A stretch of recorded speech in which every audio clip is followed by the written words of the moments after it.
Do you know who a data broker is? Well, I'm not surprised. So what do? They track your digital moments, they collect your data and sell it, yes, at a profit and without you knowing. I'm Lalita, a financial services professional with a particular interest in the future of data. Who has a Flybys or an everyday rewards card? I do. Well, this has implication far beyond getting weekly specials. Now, every move you make, every item you pick, you're being tracked. If I say my local grocery shop knows me better than my neighbors and my friends, it won't be an exaggeration. They actually know my personal details, my preferences. They actually also know my spending pattern, my payment methods. How often do I fill petrol in my car? And what fuel type do I use? And my geolocation. I realized the most valuable product that is being traded here is me.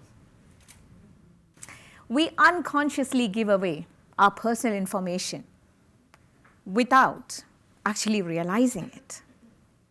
We always use online products and services and trade off our data. Well, we might be buying that book online when we tick that box, or we might be buying that shoe when we tick that box, but very few of us have any idea what we have actually agreed to in that terms and conditions we never read.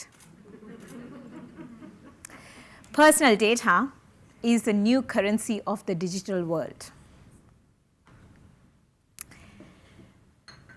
Now, data has a secondary value that we don't apply ourselves. And I have been trying to answer this question quantitatively. What is the real value of data? Now, for me personally, data means my privacy. But for others, it means it's a business model. It's a profit-generating tool. A recent analysis by Nicholas Glady and Pauline Gilkman actually gives us some insight into the value of data. Let me decode that for you. General information about an individual, such as their name, their gender, their date of birth, is actually 0.07% of a cent. It's not very significant. However, online consumer behavior is much more expensive. Say you buy that book online for $1.40, it's now actually increased the value of your data to 30 cents. A data broker can earn up to $300,000 for 1 million records in the underground economy. Now, when we start talking about financial data, the stakes are higher because the profit multiplies.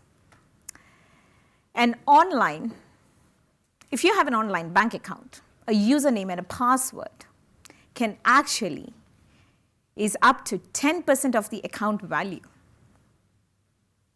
The underground economy is booming.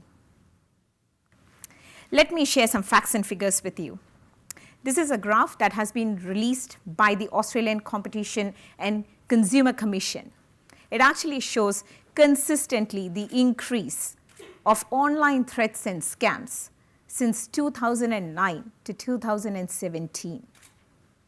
This is the current world we live in. Now, let's fast forward a year from now. Come 2019, open banking is here. How many of you have heard about open banking? Very few, yes. Now, open banking is a collaborative model where your financial data will be shared between agreed parties, obviously. Data assets will be highly traded and priced. This will be a game changer in the financial institution because both the non-banks and the financial institutions can actually make use of this.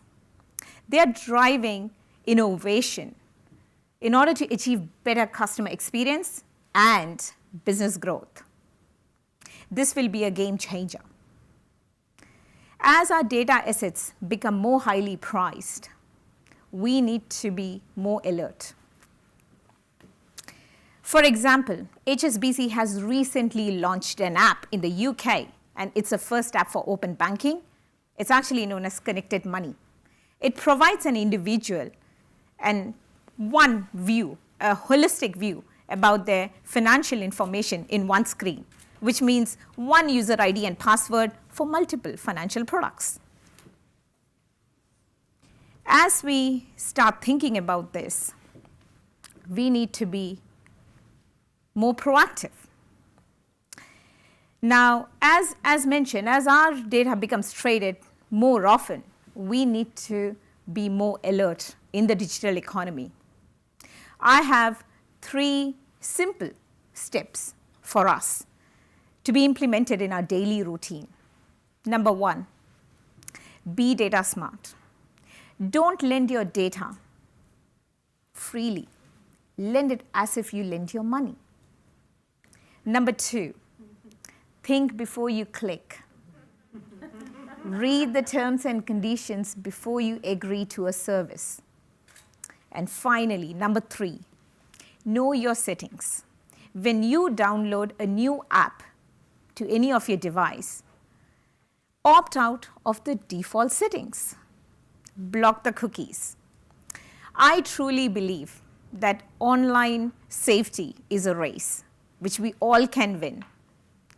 Don't let the data brokers get ahead of you. Thank you.